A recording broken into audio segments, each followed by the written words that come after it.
सहना भवतु सहनौ भुनक्तु सह वीर्यं करवावहै तेजस्विनावधीतमस्तु मा विद्विषावहै।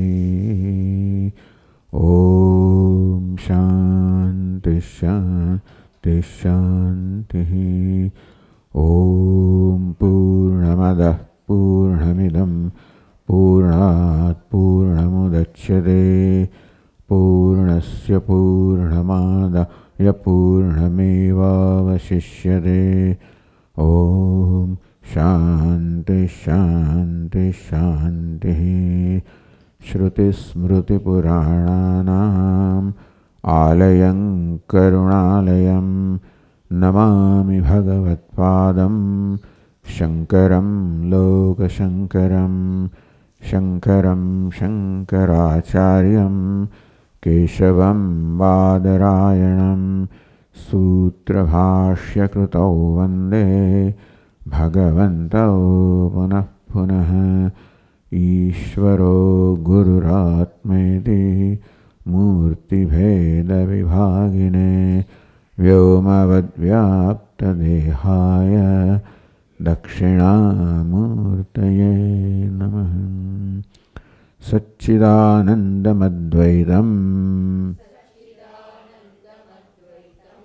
सर्वाधिष्ठानमुत्तमम् नत्वाष्टावक्रसूक्तस्य दीपिका तन्यते परा।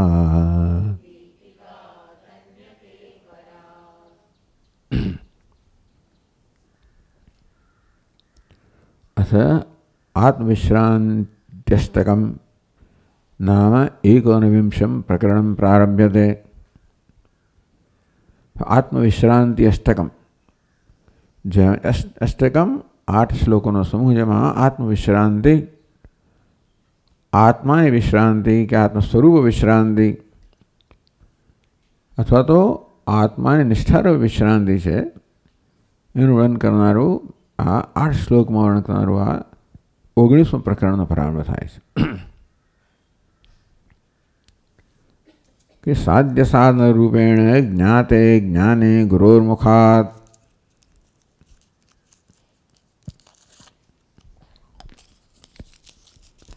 गुरोः मुखात् ज्ञाने ज्ञाते गुरुना मुखथी गुरुना वचनथी जे ज्ञान छे ए जणायुं ज्ञान थयुं। ज्ञानम ज्ञातम ज्ञानम प्राप्तम ज्ञान प्राप्त थयुं।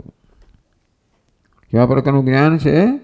साध्य साधन रूपेण ज्ञाने ज्ञाते साध्य साधन रूपेण ज्ञाते आ ज्ञान है साध्य અને સાધનના રૂપમાં અર્થાત ગુરુજીએ નિરૂપણ કર્યું તત્વનું તત્વજ્ઞાનનું નિરૂપણ કર્યું તે જોડે એ જ્ઞાનના સાધનનું પણ નિરૂપણ કર્યું। આ પ્રકારે ગુરુજી દ્વારા જે નિરૂપણ થયું છે એવા જ્ઞાન એવું જ્ઞાન પ્રાપ્ત કરીને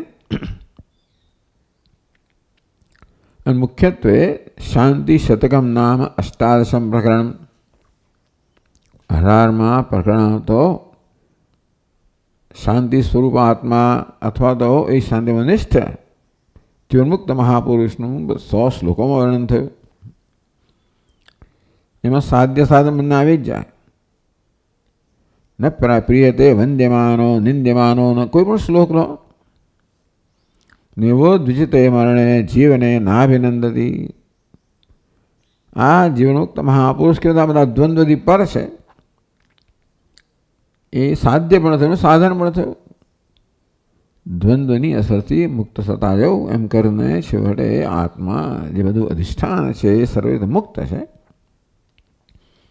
આમ સાધ્યનું વર્ણન કરવામાં આવે ને ત્યારે સાધનનું વર્ણન થઈ ગયું। સાધ્ય એટલે જે જીવનમુક્ત મહાપુરુષ સહજ છે લક્ષણ છે એ સાધક માટેનું સાધન બની રહે મૂલ્ય બની રહે। એ લક્ષણ કહેવામાં મૂલ્ય કે સાધન કહેવાય જ કેવું સમજ પડે ને। આ રીતે સાધ્ય સાધન રૂપેણ સાધ્ય સાધન રૂપથી જે જ્ઞાન એ ઉપદેશ કરવામાં આવ્યો એ પ્રાપ્ત કરે ને,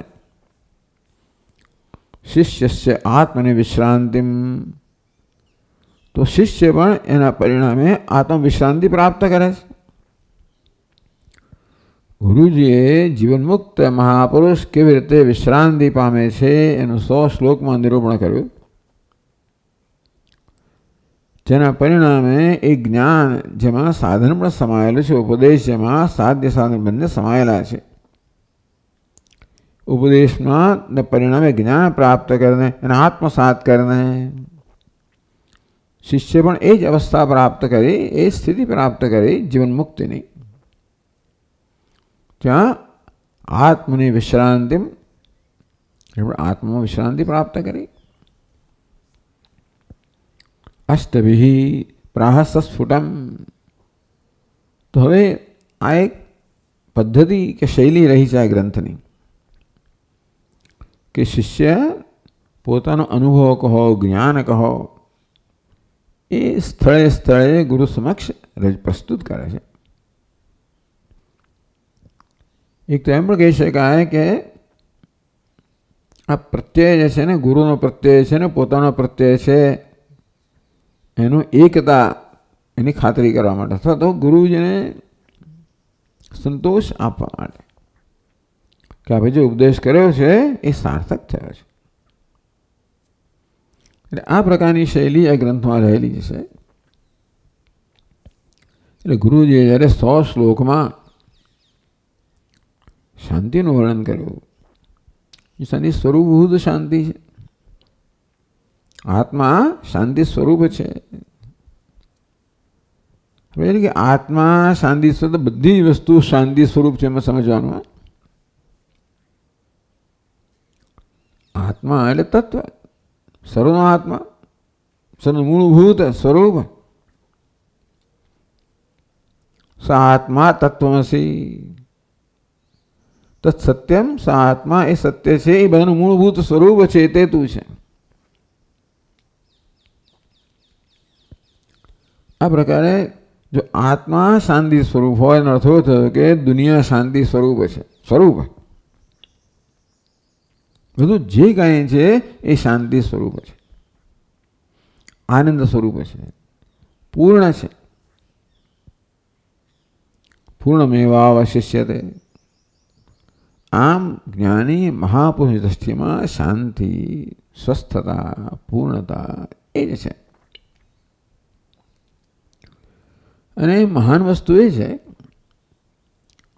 કે એ જે શાંતિનું દર્શન કરે છે, એ દર્શનને બીજા કોઈ અનુભવ, બીજી કોઈ વસ્તુ જે છે એનો વિરોધ નથી કરતી.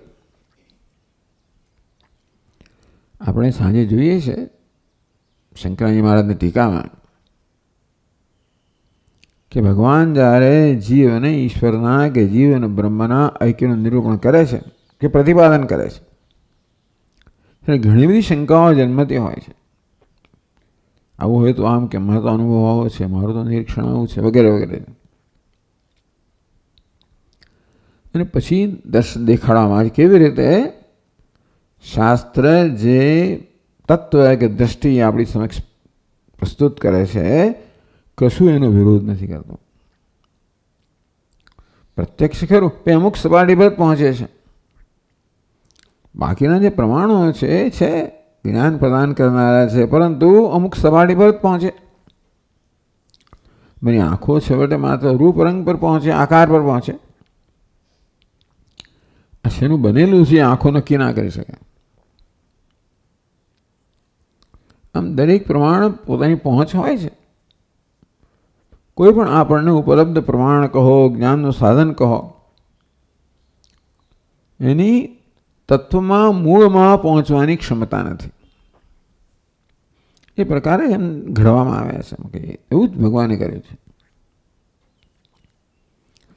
એટલે જે પ્રત્યક્ષ વગેરે પ્રમાણો છે માત્ર સપાટી પરની માહિતી આપણને આપી શકે, અને ગર્ભની, મૂળની, સાર તત્વની માહિતી ના આપી શકે. એ આપણે શાસ્ત્ર છે. તો શાસ્ત્ર આપણે સત્યની વાત કરે છે. જે સત્ય બધાયનું સત્ય છે, એવું કશું જ નથી જે એ સત્યનો બાધ કરે. એટલે આપણી સમજ દ્વંદ્વ પ્રસ્તુત કરવામાં આવ્યા. એમ લાગે કે એક વસ્તુ પેલાથી વિરુદ્ધ છે. જન્મ વિરોધ કોને કહેવાય? પરસ્પર વિરોધ એટલે અન્યોન્ય અભાવ. જન્મમાં મૃત્યુનો અભાવ છે, મૃત્યુમાં જન્મનો અભાવ છે, અને માનમાં અપમાનનો અભાવ છે, અપમાનમાં માન. આવા પરસ્પર અભાવ ધરાવનારા પરસ્પર વિરુદ્ધ જોડકાને દ્વંદ્વ કહેવામાં આવે. સપાટી પર એમ લાગે કે દુનિયા આની જ બનેલી છે. આપણી સમક્ષ છે, આપણે જે પ્રમાણ આપવામાં આવ્યા છે, જ્ઞાનેન્દ્રિયો, કર્મેન્દ્રિયો, જ્ઞાનેન્દ્રિયો, મન, બુદ્ધિ, આ બધું છે સમજવા માટેનું જ્ઞાન માટેનું પ્રમાણ. આ બધા દ્વારા એવો જ નિર્ણય થાય છે કે બસ આ જગત તો દ્વંદ્વનું જ બનેલું છે, એમાંથી જ મારે મારો માર્ગ કાઢવાનો છે. જગતને, દ્વંદ્વને સત્યતા આપીને એક સપાટી પર આપણે જીવીએ છીએ જ્યાં હંમેશા પ્રત્યાઘાત જ હોય છે, રિએક્શન હોય છે. શાસ્ત્ર આપણને કહે છે કે સપાટી પર દેખાય છે કે એ અંતિમ સત્ય નથી, એ તો માત્ર આભાસ છે, લીલા છે, ક્રીડા, જે કે હોય તો કહો. એ બધા દ્વંદ્વના મૂળમાં શું છે? દ્વંદ્વાતીત છે. બધી અશાંતિ અને મૂળમાં શાંતિ છે. બધી અપૂર્ણતાના મૂળમાં પૂર્ણતા છે. આ કોઈ માની શકે વસ્તુ જ નથી. આપણને આપવામાં આવેલા જ્ઞાનના કારણો જે છે, જેને પ્રમાણ કહીએ, એ આપણને જ્યાં સુધી પહોંચાડે છે ત્યાં સુધી આની આપણે ઝાંખી પણ ના થાય. એટલે કહેવામાં કે ભાઈ આ આપણી પાસે છે એ પ્રમાણ, એની મર્યાદા છે, માત્ર વ્યવહાર માટે જ છે. એટલે શાસ્ત્ર પ્રમાણ બન્યું છે. એના માટે તો કે જે આપણે જોઈ વિચારી શકતા નથી, એને આપણા ધ્યાન પર લાવવા માટે, છેવટે આપણા જ્ઞાનનો વિષય બનાવવા માટે. અને એ તત્વ આપણા જ્ઞાનનો વિષય કેમ બને? કારણ કે આત્મા છે એટલા માટે. જો આપણે અન્ય હોત તો જ્ઞાનનો વિષય ના બને. બહુ તો અટકળ કરી શકીએ, અન્ય વસ્તુ હોય ને એની અટકળ કરી શકીએ, અંદાજ બાંધી શકીએ. એટલે ક્યારેય પણ એને માટે નિશ્ચિતતા ન હોય. એટલે પ્રોબેબિલિટી, અનિશ્ચિતતાનો સિદ્ધાંત છે. આપણે અન્ય વસ્તુ હોય ને ત્યાં અનિશ્ચિતતા જ હોય, ક્યારેય એનું પૂર્ણ જ્ઞાન થઈ જ ના શકે. આમ થઈ તો આવું લાગે, આમ થયું તો આમ લાગે, એટલે નિશ્ચય થાય જ નહીં. બરોબર છે? એટલે અનિશ્ચિતતા જેનું સત્ય તો કદાચ એવું નથી. આપણી પહોંચ છે અનિશ્ચિતતા સુધી જ છે, નિશ્ચય સુધી નથી. નિશ્ચય છે અને શાંતિ છે.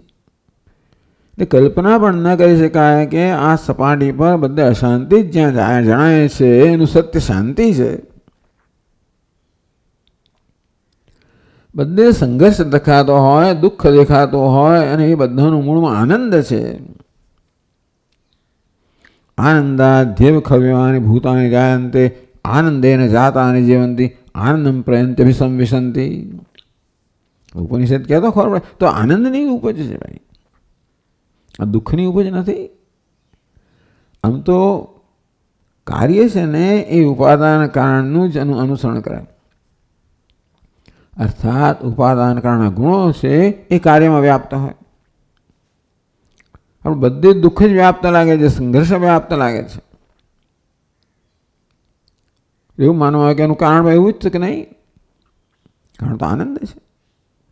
બધે ભલે તો દુઃખ દેખાતું હોય, સંઘર્ષ દેખાતો હોય, અપૂર્ણતા દેખાતી હોય, એનું ઉપાદાન કારણ પૂર્ણતા છે.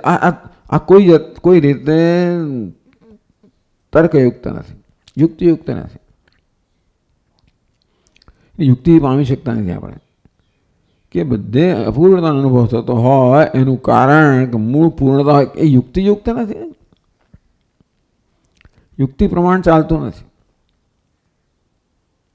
મેથેમેટિક્સ ચાલતું નથી, તર્ક ચાલતો, લિનિયર વસ્તુ ચાલતી નથી. એટલે અધ્યારોપ અપવાદની પ્રક્રિયા બતાવવામાં આવી. ક્યાં તો અધ્યારોપ છે અને છોડી દો, એનો દ્રષ્ટિ હટાવેલો તો ભાઈ તમારા તરફ દ્રષ્ટિ કરો. આ વેદાંત શીખવાડે છે. જનક રાજાએ સાધ્ય સાધન એ પ્રકાર અનુસરણ કર્યું અને ગુરુજી જે વાસ્તવમાં કહી રહ્યા પ્રતિપાદન કર્યા હતા એના આત્મસાત કર્યું. એટલે એવું નથી કે માત્ર જનક રાજાના હૃદયમાં શાંતિ, બધે શાંતિ જ છે. નિષ્ઠા ત્યારે જ પ્રાપ્ત થાય જ્યારે વસ્તુ બધે જ હોય. માત્ર અંદર જ શાંતિ હોય ને બહાર અશાંતિ હોય તો શાંતિ નિષ્ઠા પ્રાપ્ત ના થાય. સમાધિમાં જ માત્ર શાંતિ હોય, વ્યવહારમાં ન હોય તો પછી શાંતિમાં નિષ્ઠા પ્રાપ્ત ના થાય.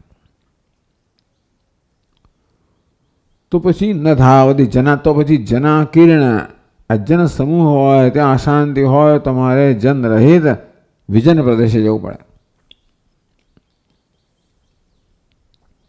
અરણ્યમાં જવું પડે. યથા તથા યત્ર તત્ર સમય વાવતિષ્ઠતે. તો યથા તથા જ્યાં જન સંવર્ધન હોય કે અસંવર્ધન હોય, લોકોની ભીડ હોય કે ન હોય, અરણ્ય હોય કે નગર, પત્તન હોય નગર હોય, આમ તત્વ કશાનો વિરોધી નથી, બધાનો સમાવેશ કરનાર છે. ભીડ આવી એટલે શાંતિ જતી રહી, અરણ્ય આવે એટલે શાંતિ ગઈ આવી, એ પ્રકારની શાંતિ નથી.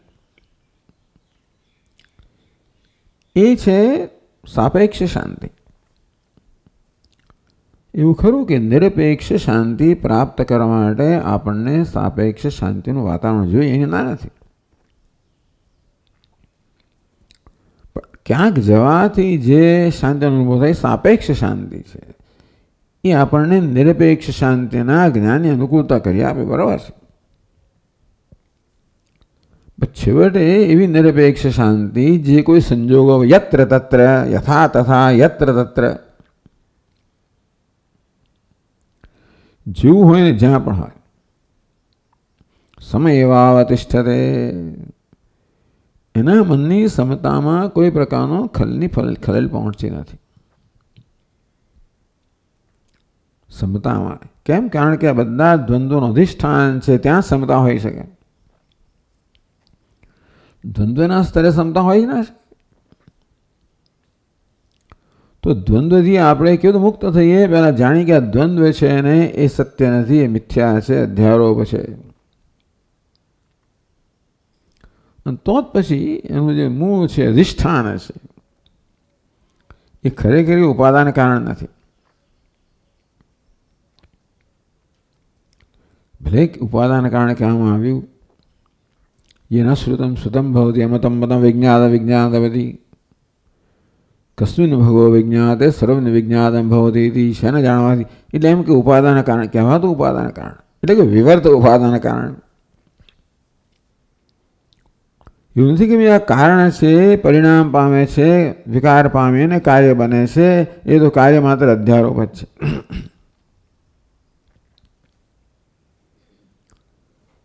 આ જે વૈજ્ઞાનિક પ્રક્રિયા છે ને, લિનિયર પ્રક્રિયા છે. એમાંથી કારણ. કારણ કે કાર્યમાં કારણના ગુણ હોવા જોઈએ. એ કામ નથી લાગતું. નહીં તો કાર્યનો બાધ થઈ જાય ત્યારે કારણનું જ્ઞાન થાય. સર્પનો બાધ થાય ત્યારે રજ્જુનું જ્ઞાન થાય. અપવાદ કરવાનું કહ્યું, બાધ કરવાનું કહ્યું. તો પછી યથા તથા યત્ર તત્ર અનુભવ આપણને થાય છે ઇન્દ્રિયના સ્તરે બધો શેનો? અધ્યારોપનો.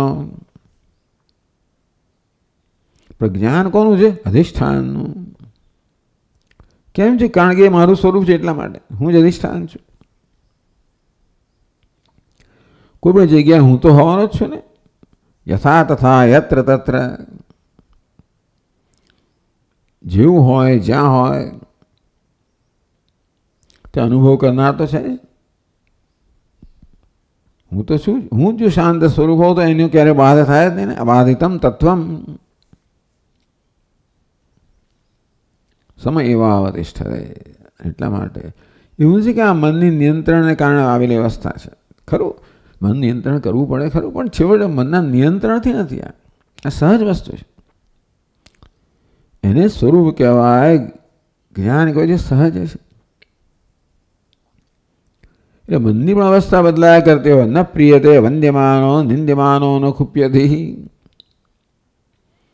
તો પણ આનો બાધ થતો નથી. દરેક અવસ્થા બીજી અવસ્થાનો બાધ કરે, પણ જે કોઈનો બાધ ન કરે એનું નામ સત્ય. સમ એવા અવતિષ્ઠતે. આવી રીતે સમમાં સમત્વમાં અવતિષ્ઠતે, પ્રતિષ્ઠિત છે. તો આ વસ્તુ વેદાંત આપણને શીખવાય છે.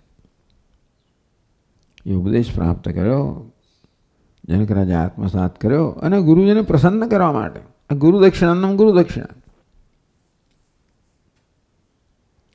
જનક રાજાએ યાજ્ઞવલ્ક્યજીને કહ્યું કે હા, હું તમારો દાસ છું, આ વિદેહ પણ આપનો જ છું, હું ના આપનો જ છું.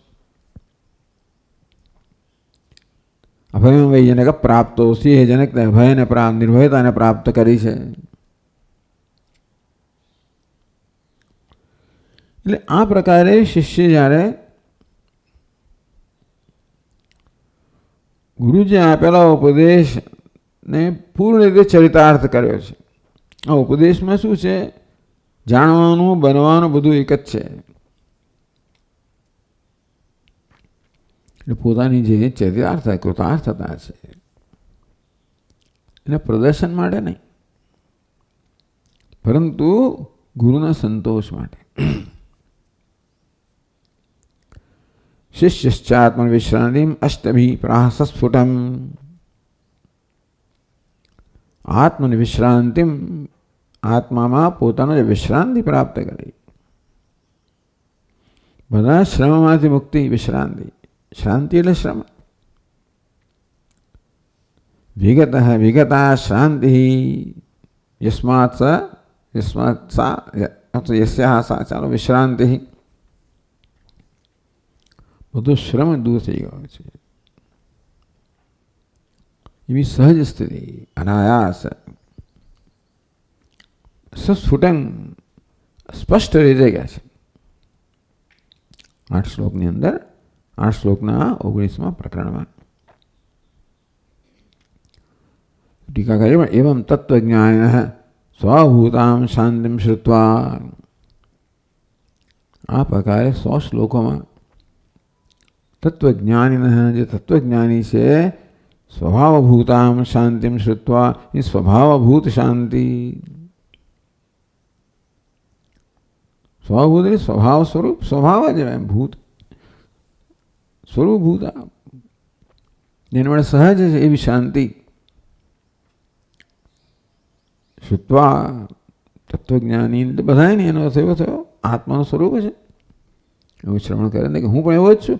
ટૂંકમાં જ્યારે પણ અષ્ટાવક્રમોની જીવન મુક્તનું નિરૂપણ કરતા હતા, એ જનકનું નિરૂપણ છે ને. અનન્ય પ્રોક્તે ગતિરત્ર નાસ્તે. કઠોપનિષદ અનન્ય પ્રોક્તે, અનન્યતા પ્રોક્તે. ગુરુ જ્યારે શિષ્યને અનન્યતા ઉપદેશ કે તારો જ છે આ ઉપદેશ છે, અથવા અનન્યતા પોતાનું જ અન્ય, પોતાથી અનન્ય. ગુરુ પોતાનો અને શિષ્યના સ્વરૂપનો નિરૂપણ કરે છે. એટલા માટે ગતિરત્ર નાસ્તિ, એટલા માટે અન્ય ગતિ નથી. જો ગુરુજી પોતાના સિવાય કશાક નિરૂપણ કરતા હોય તો અન્ય ગતિ હોઈ શકે, કે શિષ્ય જે છે એને કરતા જુદા નિરૂપણ કરતા અન્ય ગતિ હોઈ શકે. અનન્ય પ્રોક્તે ગતિરત્ર નાસ્તિ. અનન્યતા જ્યારે એનું નિરૂપણ કરવામાં આવે કે હું છું જ, હું જે છું જ એનું નિરૂપણ કરવામાં આવેલું છે. મારે જે બનવાનું છે નહીં, બનવાની વસ્તુ મનના સ્તરે હોય, આત્માના સ્તરે નથી. તત્વમસી જ્યારે એમ કહેવાય તું તું તત્વ તું ત્વમ તત્ છે, તું બ્રહ્મ છે, પૂર્ણ છે એમ કહે છે. બનવાનું છે એમ નથી. અમુક સંજોગો ઊભા થાય ત્યારે તો પૂર્ણ એવું નથી. તું જેવો છે તેવો પૂર્ણ જ છે, જોવાનું જ છે. સ્વભૂતામ શાંતિમ શ્રુત્વા, કે તત્વજ્ઞાનનો સ્વભાવ તો શાંતિ છે, પણ એ જ હું છું, મારો સ્વભાવ છે, મારી શાંતિનું નિરૂપણ થયું. સુકૃતાર્થતા, જે કૃતાર્થતા પ્રાપ્ત કરે, કૃતકૃત્યતા પ્રાપ્ત કરી, જીવનની સફળતા પ્રાપ્ત કરી. કૃતાર્થતા ગુરુમ પરિતોષયિતુમ, કે ગુરુજી આપનો પરિશ્રમ સફળ થયો છે. પરિશ્રમ કેવો હોય તો આપણો પ્રયત્ન. ગુરુમ પરિતોષયિતુમ, ગુરુજી આજે પ્રયત્ન કર્યો છે, કે પરિશ્રમ લીધો છે, સફળ થયો છે, અંતેથી ગુરુને પણ સંતોષ જન્મે. આમ અર્જુન કહે ને કરીશ્યે વચનમ તવ, ત્યારે સંતોષ જન્મે. આત્મવિશ્રાંત્યાષ્ટકમ, વિશ્રાંત્યાષ્ટકમ, આત્મવિશ્રાંતિ બીજનું અષ્ટક છે. શિષ્ય સ્વયં સ્વયં શિષ્ય હવે કહે છે. એટલે ટૂંકમાં હવે આ જનક રાજાની ઉક્તિ છે. તો પહેલા શ્લોકમાં કહે છે તત્વવિજ્ઞાન સંદંશમ આદાય હૃદયોદરાદ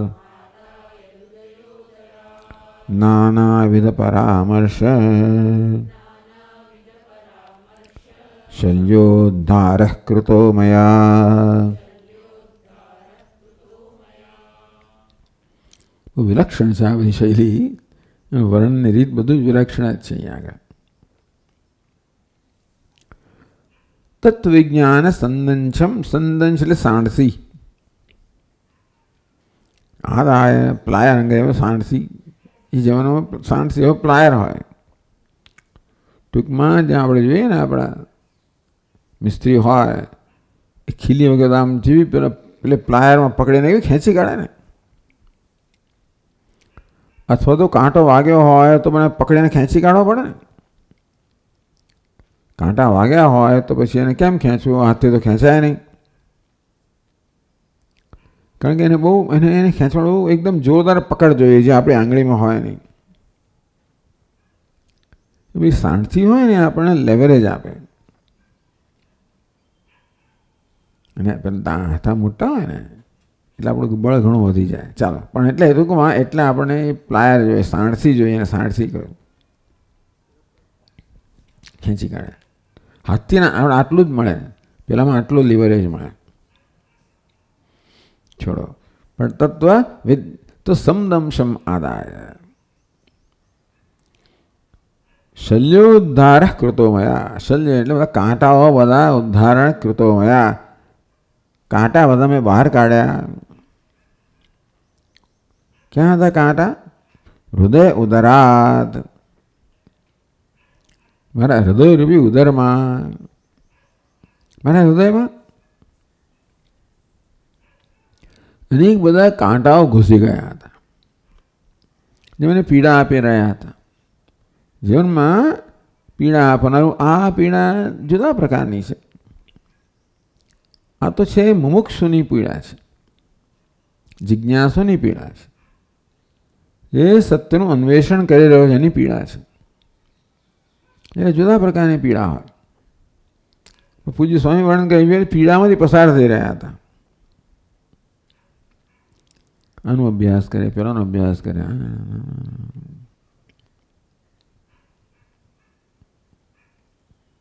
પછી મોટા મારે એમને મોકલ્યા, પેલા એમની પાસે ગયા, પોતે ગયા. મને ખબર એ વાર જાણે કે પણ શું નામ ગુરુજીનું નામ? પ્રણવાનંદજી. અને એમની પાસે જે શ્રવણ કર્યું એ તો તેલુગુમાં બોલતા હતા. મારે શું સમજાય તો ભગવાન જાણે, સમજતા હશે. હું બધું જાણતા હશે. તેલુગુ સમજુ છું, સારું. પણ બધી પેલા અંદર જે બધા આવા જે શંકુઓ હતા, કાંટા જે ખૂંચતા હતા બધા, એ બધા નીકળી ગયા. બહુ વાર ના લાગી. એટલે તત્વમાં જે નિર્ણય કરવા માંગતા હોય એને આ પ્રકારે નાનાવિધ પરામર્શ શલ્યોદ્ધાર કૃતો મયા. પરામર્શ તાત્પર્યનો નિર્ણય કરવા માટે જે પ્રકારની વિચાર પદ્ધતિ અપનાવવાને એને પરામર્શ કહે છે. ગુરુ વાક્ય તાત્પર્ય નિર્ણયાય કૃતો વિચાર, એ ગુરુજી જે વાક્ય કહેતા હોય એને તાત્પર્ય નિર્ણય કરવા માટે, અથવા તો જીવનની અંદર પણ કોઈક વસ્તુનો નિર્ણય કરવા માટે. આ સંજોગોમાં ધર્મ કોને કહેવાય? હવે રામચંદ્રજીને જ્યારે આ પ્રકારની પરિસ્થિતિ ઉત્પન્ન થઈ કે ભાઈ ધોબી એટલે તો પ્રજા આવું બધું વિચારે છે સીતાજી માટે અને મારે માટે. પોતે જાણે છે કે શું સત્ય છે, છતાં દુનિયાઓ માણે છે,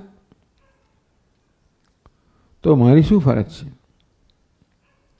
હું કહી શકું છું કે તમારે જે માનવું હોય માનવું, હું જાણું છું ને શું છે. જતો રહું છું. પોતાની પત્ની લઈને જતા રહ્યા હોત, બધી પ્રજા બિચારી તો નિરાધાર થઈ ગઈ હોત ને. એટલે અમે બે એમની પાસે વિકલ્પ રહ્યો કે પ્રજાને નિરાધાર કરવી, પત્ની નિરાધાર કરવી. એ પત્ની નિરાધાર કરવામાં સ્વયંનો પણ બહુ મહાન બલિદાન હતું ને. તો એટલે આ બધું તો જો આમ ચાલી રહ્યા છે, ભગવાન બહુ પરામર્શ ચાલી રહ્યો છે, ખૂંટે આ બધું ખૂંચતું હોય છે. જ્યાં સુધી નિર્ણય ના થાય ત્યાં વસ્તુ ખૂંચે. પરામર્શ શલ્ય, આમ તત્વ કોઈ પણ વસ્તુને ચિંતનમાં નિર્ણય કરવા માટે આ પ્રકારે આપણે, અને જ્યારે નિર્ણય માત્ર બૌદ્ધિક નથી, નિર્ણય જ્યારે આપણે જીવનને સ્પર્શતો હોય ત્યારે એ પરામર્શ પણ ખૂંચતો હોય છે. કારણ કે આ કરવું કે પેલું કરવું. પરામર્શ શલ્ય, જ્યાં સુધી તત્વનો નિર્ણય થયો કે કોઈ વિષયનો નિર્ણય, ધર્મ કોને કહેવાય, અર્થ કોને કહેવાય, કામ, બધું અહીંયા બધા બહુ કહેશે, કેટલી બધી વસ્તુઓ. હવે પછીના શ્લોકમાં 1000 વસ્તુ કહેવામાં આવશે, જે બધાનો નિર્ણય હવે જનક રાજાના મનમાં થઈ ગયો છે. નહોતો થયો ત્યારે આ બધી વસ્તુ ખૂંચતી હતી કે આ શું, આ એટલે શું, આ એટલે શું, દ્વૈત એટલે શું, અદ્વૈત એટલે શું, આત્મા એટલે શું, અનાત્મા એટલે શું, મોક્ષ કોને કહેવાય, બંધન કોને કહેવાય, ધર્મ કોને કહેવાય, અર્થ કોને કહેવાય, વગેરે વગેરે પ્રશ્નો જન્મવા થાય ને. એ આ જ્યારે ચાલતું હોય ત્યારે અમુક પ્રકારનો તમને ખૂંચે, જુદા પ્રકારનું ખૂંચવાનું છે. કોઈ માન અપમાનનું કે સુખ દુઃખનું ખૂંચવાનું નથી. પણ જ્યાં સુધી તત્વનો નિર્ણય ના થયો હોય ત્યાં સુધી મનમાં જે પ્રકારની એવી સંતોષ રહી જાય, દુઃખ રહી જાય, વ્યાકુળતા રહી જાય. નિર્ણય કરવાનો હોય અને એ પ્રકારે ન થાય તો મન વ્યાકુળ હોય, તો એ પ્રકારની વ્યાકુળતાને અહીંયા આગળ શલ્ય કહેવામાં આવ્યું, કાંટો કહેવામાં આવ્યો. કે ભોંકાઈ ગયો છે, કાંટો હોય કે શૂળીનો સોય હોય, સોયો હોય, અનેક બધા સોયા ભોંકાયેલા હોય. અંતિમ તત્વનો નિર્ણય કર્યો છેવટે એટલે શું છે કે તત્વ વિજ્ઞાન સંદંશમ આદાય. હે ગુરુ મયા ભવત સકાશાત તત્વજ્ઞાનોપદેશમ સંદંશન લોહકાર ઉપકરણમ. લુહાર હોય ને, લોહકાર એનું ઉપકરણ, એનું સાધન. આદાય એને લઈને, પકડીને, સ્વીકારીને તો કયા પ્રકારની આ સાંઠસી છે? તત્વજ્ઞાન વિજ્ઞાન ઉપદેશ રૂપમ, તત્વજ્ઞાન ઉપદેશ રૂપમ. ભગવાને તત્વજ્ઞાનનો ઉપદેશ કર્યો. એ ઉપદેશ બધી વસ્તુને આવરી લેનારો હતો. તત્વજ્ઞાન બધાને આવરી લે. એનું તત્વજ્ઞાન કહેવાય જે બધી વસ્તુને સમજાવે. યેન શ્રુતમ શ્રુતમ ભવતી અમતમ મતમ અવિજ્ઞાતમ વિજ્ઞાતમિતિ. એ તત્વ કહેવાય જે સર્વવ્યાપી છે, સર્વનું સત્ય છે. અને એને જાણે બધું જ જણાઈ જાય. બધાનું તાત્પર્ય જણાઈ જાય. જાણવાનું હોય જણાઈ જાય. એટલે બધા પ્રશ્નો મનમાં જન્મ્યા કરે. બધા નિર્ણય માટે મારા વ્યાકુળતા જન્મતી હતી. અને નિર્ણય ન થાય મન વ્યાકુળ રહે, ખૂંચે. તો તત્વજ્ઞાન સંદંશમ આદાય ભગવાન આપનામાંથી કે આપના મુખેથી જે ઉપદેશ પ્રતિપાદન થયું એ તત્વજ્ઞાન રૂપી જ્યાં સંદંશ આદાય એ કામ પછી પોતે જ કર્યું.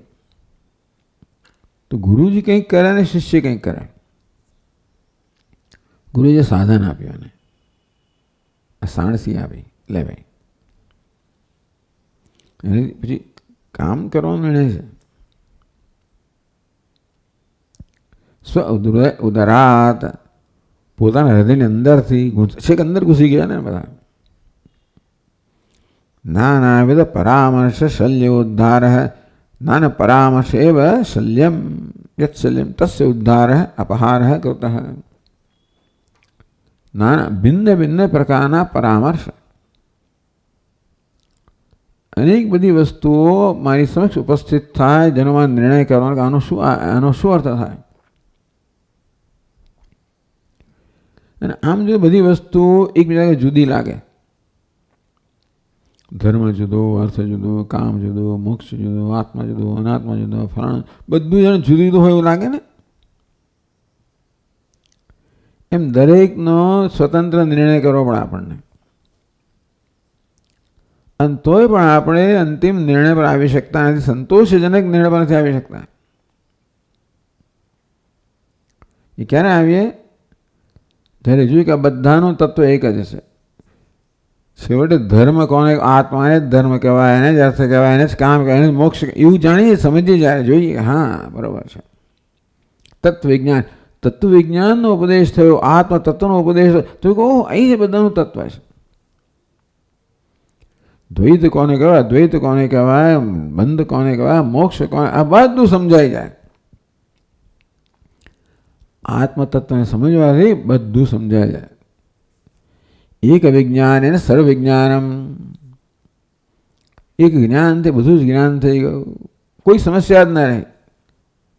ટૂંકમાં બધી વ્યાવહારિક સમસ્યાઓના મૂળમાં છેવટે તો આ આધ્યાત્મિક તત્વ જ છે ને. એટલે કહેવા માંગુ કે બે સ્તરના સમસ્યાઓ છે. એક વ્યાવહારિક સમસ્યા, ટોપિકલ પ્રોબ્લેમ અને ફંડામેન્ટલ પ્રોબ્લેમ. ટોપિકલ એટલે વ્યાવહારિક, ટોપિક પ્રમાણે ઊભો થયો પરિસ્થિતિ. પરિસ્થિતિમાં જે બધી સમસ્યાઓ છે એનું મૂળ તો આધ્યાત્મિક સમસ્યામાં જ છે. એ અગત્યનું છે. એ રીતે ભગવદ્ ગીતામાં અર્જુનની વ્યાવહારિક સમસ્યાનો ઉકેલ આપવામાં આવ્યો. એનો ઉકેલ આધ્યાત્મિક છે. વ્યાવહારિક સમસ્યા કહો, સંઘર્ષો કહો, એ તો સપાટી પરનો દેખાવ છે. અને મૂળમાં જાઓ તો જણાશે કે એની પાછળ આધ્યાત્મિક સમસ્યા છે.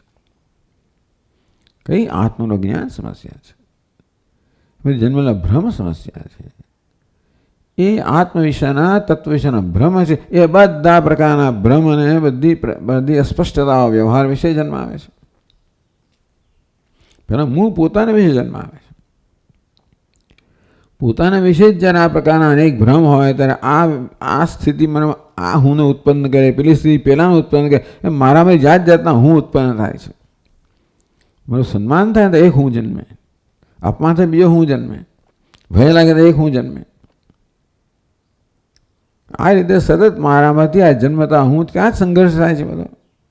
પછી એને કારણે વ્યવહારમાં સંઘર્ષ જન્મે, અનિશ્ચિતતા જન્મે, અથવા તો નિર્ણયનો અભાવ જન્મે. ધર્મ સમૂઢ ચેતા, ભગવાન ધર્મ કોને કહેવાય એ વિશે મારું મન મૂળ થઈ ગયું છે. સમૂઢ ચેતા, ધર્મ કોને કહેવાય નિર્ણય કરી શકતો નથી. આમાં મારું કર્તવ્ય શું છે? એક તો જોવા જઈએ તો આ તો હિંસા છે, બીજું જોઈએ તો આ કર્તવ્ય છે. તો આને હિંસા ગણવાની, કર્તવ્ય ગણવાનું. અર્જુને નિર્ણય કહ્યો હિંસા છે માટે નહીં કરું. ભગવાન આ કર્તવ્ય છે માટે કરવાનું, એટલે આખો આ પરિવર્તન આવી ગયો. અર્જુનનો પ્રારંભિક નિર્ણય શું છે? આ હિંસા છે. સ્વજનમ હિ કથમ હત્વા સુખિન સ્યા માધવ. હે માધવ, સ્વજનોની હત્યા કરે અમે સુખી કેમ થઈ શકીએ? અહો બત મહત્પાપ કર્તુમ વ્યવસ્થિતા વયમ યદ રાજ્ય સુખ લોભેન હંતુમ સ્વજન મુદ્યતા. ભગવાન કેવું મહાન પાપ કરવામાં તૈયાર થયા? રાજ્ય સુખ લોભેન, રાજ્યને સુખના લોભથી પ્રેરાઈને આ સ્વજનની હત્યા કરવા તૈયાર થઈ ગયા. અરે કેટલું મોટું પાપ કરી નાખ્યા. વિચારવાનું જ કેટલું મોટું પાપ હતું. અર્જુનને માટે આ શું છે? પાપ છે, હિંસા છે. પણ ક્ષત્રિય જાણે છે કે મારું કર્તવ્ય પણ એટલે ધર્મ સમૂઢ છે. તો આ શું થયું? આ નિર્ણય કરો ધર્મનો, વ્યાકુળ બનાવી દે.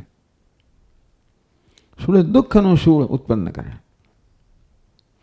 એટલું બધું એને એટલું દુઃખ થયું હશે, વિષાદગ્રસ્ત થઈ ગયો.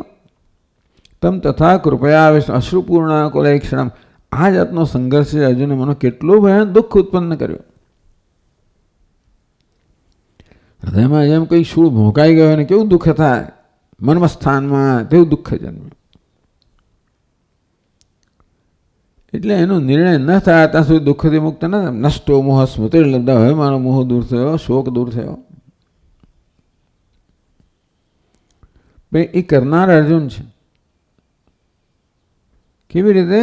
ભગવાને આપેલા ઉપદેશની મદદથી. તત્પ્રસાદાન મયાચ્યુત સ્થિતોસ્મિ ગત સંદેહ. આ સંદેહ જે છે મહાન શું છે? કરવું કે ના કરવું? કરવું તો એક બાજુ મારો એક આત્મા કે આ ખોટું છે. એક આત્મા એટલે જે મન વિચારે છે કે આ હિંસા છે એનો વિરોધ કરે છે. તો મનનો બીજો અંશ કહે છે કે આ તો કર્તવ્ય છે, ના કરતો એ વિરોધ કરે છે. જ્યાં સુધી પરામર્શ આ પ્રકારે યોગ્ય વિચાર કરીને એનો નિર્ણય ન કરવામાં આવે ત્યાં સુધી મનમાં શું છે? ખૂંચે છે, ચૂભે છે. પણ એનો નિર્ણય કોણ કરી શકે? છેવડે ક્યારે થાય? એને આત્મજ્ઞાન થાય ત્યારે બધી વસ્તુનો છેવડે નિર્ણય થાય. અહીંયા કહેવામાં આવ્યું. આ બધા ટોપિકલ વસ્તુઓ છે. ટોપિકલ કહો, વ્યવહારિક કહો કે આધ્યાત્મિક પણ પ્રશ્નો જન્મે. એ બધા પ્રશ્નો છેવટે ઉકેલ કે નિર્ણય કયો છે? આત્મજ્ઞાન જ બધાનો નિર્ણય છે. ટૂંકમાં ત્યારે જ બધી વસ્તુનો સાચો અર્થ સમજાય. ધર્મ, અર્થ, કામ, મોક્ષ બધું કહેશે. વિચાર કરતો બધા વિશે શું છે?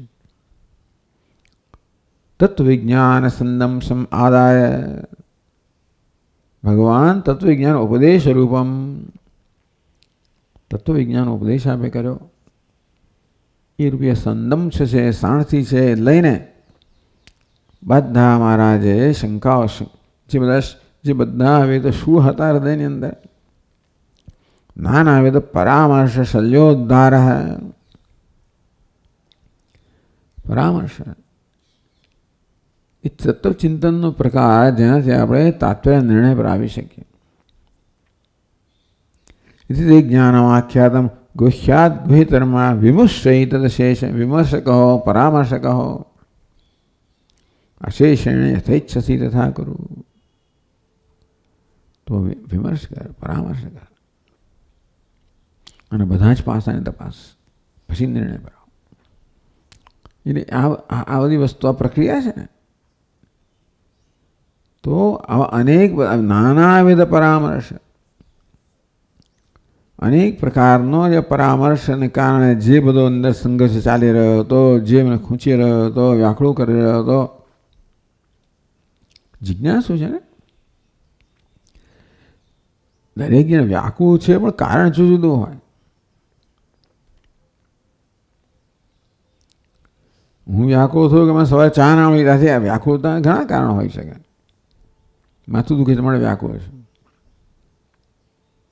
કયા સ્તરે છું. પણ જ્યાં જિજ્ઞાસુ છે ને આ વસ્તુ વ્યાકુળ કરે છે, આનો શું અર્થ થાય, એટલે આનો અર્થ શું થાય, આનો શું અર્થ થાય. પરામર્શ કરવો પડે, ચારે બાજુ નિર્ણય કરવો પડે. તો આ બધા હવે આ બધાનો નિર્ણય ક્યારે તો ભગવાન જ્યારે મેં આપને સાંભળ્યા. ઘણા લોકો કહે કે સ્વામી પહેલી વાર પૂજ્ય સ્વામીને સાંભળ્યા, બસ બધું એકદમ હૃદયમાં શાંતિ છવાઈ ગઈ. કેટલી બધી તકલીફો ચાલતી હતી બધી, બૌદ્ધિક હોય, પછી તો લાગણીના સ્તરની હોય, ઇમોશનલ. પ્રાપ્ત સાંભળ્યું ને બધું એકદમ બધું શાંત થઈ ગયું, બધી વસ્તુનો ઉકેલ મળી ગયો જાણે કે.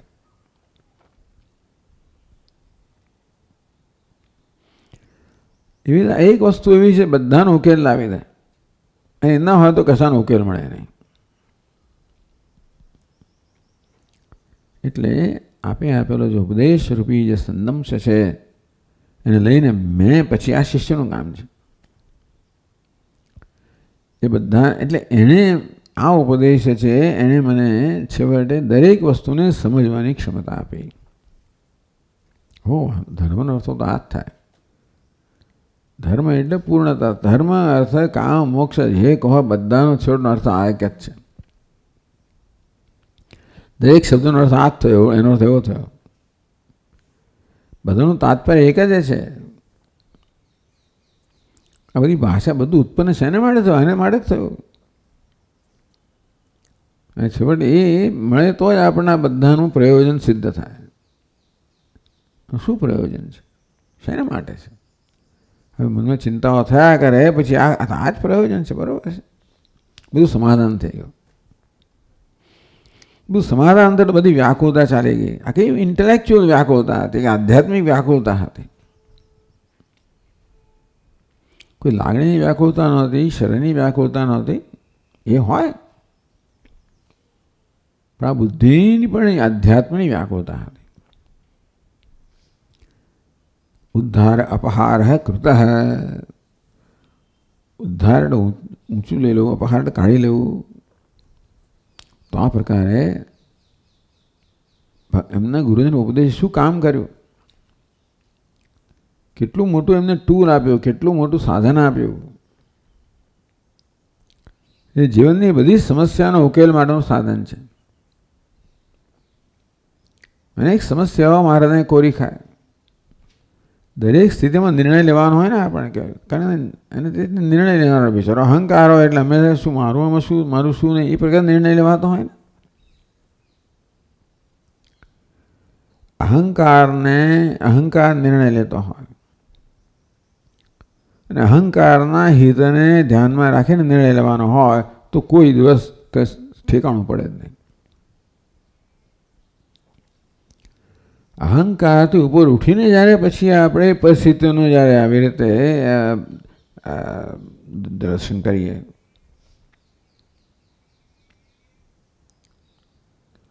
તો આ પ્રકારે બધા પાસાને આપણે એક સાથે જોઈ શકીએ. અહંકાર એક જ પાસું જોઈએ. ગુરુનો ઉપદેશ અર્થાત ગુરુ સાથે તાદાત્મ્ય એટલે એક પ્રકારની દ્રષ્ટિ કેવી છે તો કે એક સમગ્ર દૃષ્ટિ છે. કશી વસ્તુનો ઉકેલ ત્યારે મળે જ્યારે સમગ્ર દૃષ્ટિથી જોવામાં આવે. અહંકાર વ્યક્તિગત દ્રષ્ટિથી જુએ, મને શું લાભ છે, શું ગેરલાભ છે, એ પ્રકારે એનું એજન્ડા હોય જ હંમેશા. એટલા જ જ્યાં વ્યક્તિ પોતે પોતાની બુદ્ધિથી નિર્ણય કરવા માગે ત્યાં સુધી અંતિમ નિર્ણય આવી ના શકે. તર્ક અપ્રતિષ્ઠા, તર્કથી પ્રતિષ્ઠા ના મળે. તર્કથી નિર્ણય તત્વજ્ઞાનોપદેશ. તત્વજ્ઞાનનો ઉપદેશ કર્યો ત્યારે તર્ક બધો બાજુમાં રહી ગયો. વાત બરાબર છે. હું જોઉં છું કે હા જે કોઈ પણ પ્રશ્ન ત્યારે ઉકલે જ્યારે આ જ્ઞાન હોય તો બધા જ પ્રશ્નો ઉકલે, તો કશોય પ્રશ્ન ના ઉકલે. એક પ્રશ્ન જેને બીજો આવે પછી તો એવું થાય. જેમનો આપણે પ્રશ્ન ઉકેલ્યો મોકલે બીજું નીકળે. એક પાસું તમે કરો તો બીજું પાસું આવે. આ છે બધા પ્રશ્ન ઉકેલનારો છે. એટલે શાંતિ કેવી રીતે થઈ? આ બધા જે કાંટા હતા ને શું ભૂંકાય અશાંતિ ઉત્પન્ન કર, વ્યાકુળતા ઉત્પન્ન કરનારા હતા, અશાંતિ ઉત્પન્ન કરનારા હતા. નિર્ણય થતો નહોતો ત્યાંથી વ્યાકુળતા અશાંતિ હતી. એ અશાંત રૂપી જે શું છે ને બધા કાઢી નાખ્યા અમે. એનું ટૂલ સાધન એક જ, અશાંતિ જન્માવનારા શું અનેક, પણ આ બધા શુઓને ખેંચી કાઢવાનું સાધન એક જ, તત્વજ્ઞાન ઉપદેશ. વિચાર કરો, એકથી બધા ઉકેલ આવી જાય. એક ના હોય તો એક કશો ઉકેલ ના આવે, એક હોય તો બધા ઉકેલ આવી જાય. એવું છે. એટલે પોતાની કૃતકૃત્યતા, બસ મારામાં બધી અશાંતિ દૂર થઈ ગઈ. શાંતિમાં તો વિશ્રાંતિ ક્યારે મળે? આત્માની વિશ્રાંતિ, અશાંતિ દૂર થાય ત્યારે ને. અશાંતિ સમય જન્મી હતી. આ બધા પરામર્શ અર્થાત આ બધા નિર્ણય ન આવી શકવાને કારણે કોઈ અંતિમ નિર્ણય થતો નહોતો. કશાનો અંતિમ નિર્ણય થઈ જ ના છે, કોઈ વસ્તુનો ના થાય. કારણ કે આપણી બુદ્ધિ તો માત્ર એક પાસું જ જોતી હોય એમ બરોબર લાગે છે, પણ ઉલટું કર્યું એટલે પછી બીજું દેખાય. ત્યાં આપણે જોયું, આપણી પોતાના મનની સ્થિતિ જોઈ તો રોજ નવી નવી વસ્તુ દેખાય. આ તો ના પણ આમ નથી, ત્યારે તો આમ હતું, ત્યારે અત્યારે આવું છે ને.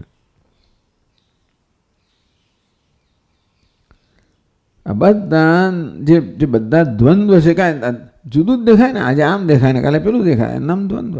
ભગવાન એવું જ કરેલું જ છે ને, અટવાયા જ કરે. વિચારો, તત્વજ્ઞાન ઉપદેશ જે દ્વંદ્વનું અધિષ્ઠાન છે દ્વંદ્વથી, તો કે આ દ્વંદ્વ કંઈ અંતિમ સત્ય નથી. દ્વંદ્વને સ્વીકારીને જ નિર્ણય પર આમ આંખશો તો કોઈ દિવસ નિર્ણય કેમ નહીં આવે કે આ દ્વંદ્વ છે, બીજાને અપેક્ષા છે, પ્રતિયોગી છે ને. નિંદા છે સ્તુતિ, અને માન એટલે અપમાન, ને ઠંડી અને ગરમી. અંતેથી એકલા વગર આને પેલા વગર આને સમજી શકાય જ નહીં. એવું થયું ને તો વસ્તુ નિરપેક્ષ નથી. તો આ બધાનો નિર્ણય કશાનો નિર્ણય કે નિરપેક્ષતા જ નિર્ણય આવે. એક જ વસ્તુ નિરપેક્ષ છે, તત્પરમાત્મા. તત્વજ્ઞાનથી ઉપદેશ પ્રાપ્ત થશે. બધી આ જે અપેક્ષાઓ એટલે આ બધી જે સાપેક્ષતા, અન્યોન્ય આશ્રય, એ બધા મુક્ત થઈ ગયો. અમારો કોઈ પ્રકારનો સંશય રહ્યો નથી. ભિદ્યતે હૃદય ગ્રંથિ છિદ્યંતે સર્વ સંશયા. બધા સંશયો છેદાઈ ગયા, બધી ગ્રંથિઓ ભેદાઈ ગઈ. તો એટલે કે છે નાનાવિધ પરામર્શ શલ્યોદ્ધાર કરતો મયા. એક જ ટૂલ ભગત ગુરુજીએ આપ્યું, तत्वमसि। 100 दुखों की एक दवा।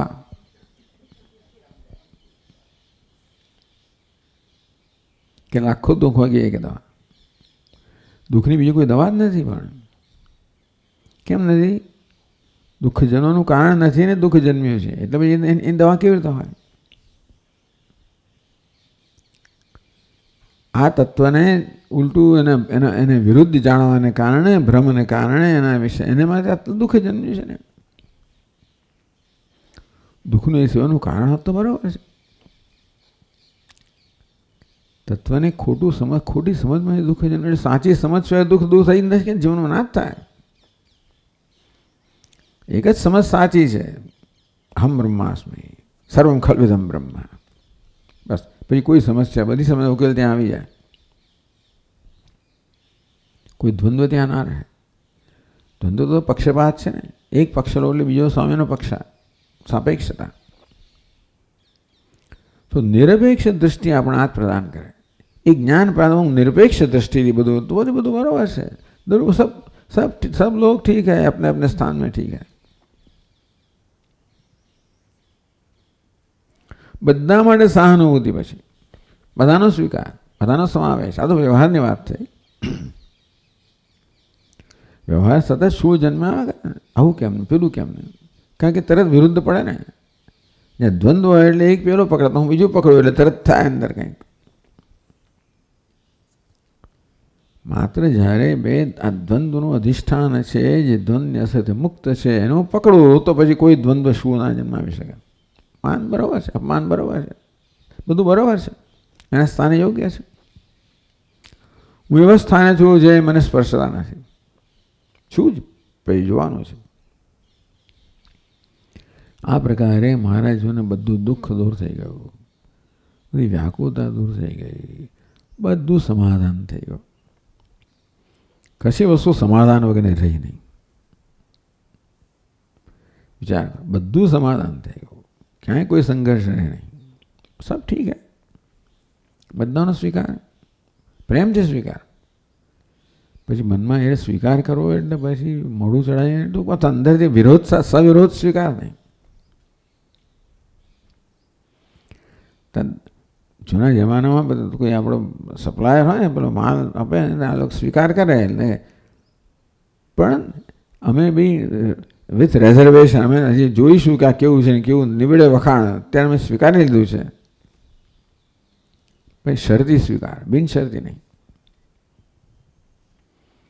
સ્વીકારીએ આપણે બધું, શરતી સ્વીકાર. શરતના અર્થો જ બિનશરતી સ્વીકાર હોય. આ બધી શરતો છે ને, એ જ બધી વસ્તુ, એક શરત બીજાથી વિરુદ્ધ પડે, બીજી આનાથી વિરુદ્ધ પડે એટલે બધું વ્યાકુળતા જન્માવે જ ને. કેવું જીવન છે. આ બધી શરતો રૂપી મેં આ કાંટા કાઢી નાખ્યા. અને બિનશરતી કહેવાય જ બધી શરતને આપણે સ્વીકારી લે. કોઈ પોતાની શરત હોય જ નહીં. આમ જીવનનો બિનશરતી સ્વીકાર, unconditional acceptance. અને તો શાંતિ જન્મે. ક્યાંય અસ્વીકાર હોય, કશાનો સમાવેશ ના હોય, કંઈક બરાબર સમજ ના હોય, બૌદ્ધિક સ્વીકાર ના હોય, લાગણીનો સ્વીકાર ના હોય, તો અસ્વસ્થતા હોવાની, ખૂંચવાનું. આ તત્વના જ્ઞાનથી બધી વસ્તુનો સ્વીકાર થઈ ગયો. બૌદ્ધિક સ્તરે, લાગણીના સ્તરે થાય. કારણ કે જ્ઞાન પચે એટલે લાગણીના સ્તરે થાય, નહીં તો બુદ્ધિના સ્તરે થાય એ પચવું જોઈએ, તો લાગણીના સ્તરે થાય. એનું નામ નિષ્ઠા. આત્મની વિશ્રાંતિ. એ પ્રકારે પોતે જે વિશ્રાંતિ પ્રાપ્ત કરી છે એ પ્રત્યય છે ને, કે આપે જે કહ્યું એ જ વસ્તુ હું સમજ્યો છું. જો હવે એટલે પોતાનું જે સમજ છે વ્યક્ત કરે છે પોતાના શબ્દોમાં છે, તદ્દન જુદી રીતે. વસ્તુ એની જ છે. એટલે ખબર કે આ ગોખેલું નથી કહેતો, આ સમજીને કહે છે. એ પોતાની સમજ પણ વ્યક્ત કરે. પછીના શ્લોકમાં જોઈશું. ઓમ પૂર્ણમદ પૂર્ણમિદમ પૂર્ણાત પૂર્ણમુદચ્યતે પૂર્ણસ્ય પૂર્ણમાદાય પૂર્ણમેવાવશિષ્યતે.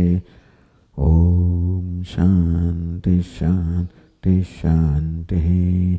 શંકરં શંકરાચાર્યં કેશવં બાદરાયણં સૂત્રભાષ્યકૃતૌ વંદે ભગવन्तौ પુનઃ પુનઃ. ઈશ્વરો ગુરુરાત્મેતિ મૂર્તિભેદવિભાગિને વ્યોમવદ્વ્યાપ્તદેહાય દક્ષિણામૂર્તયે નમઃ. ઓમ શાંતિ શાંતિ શાંતિ. હરિ ઓમ. હરિ ઓમ.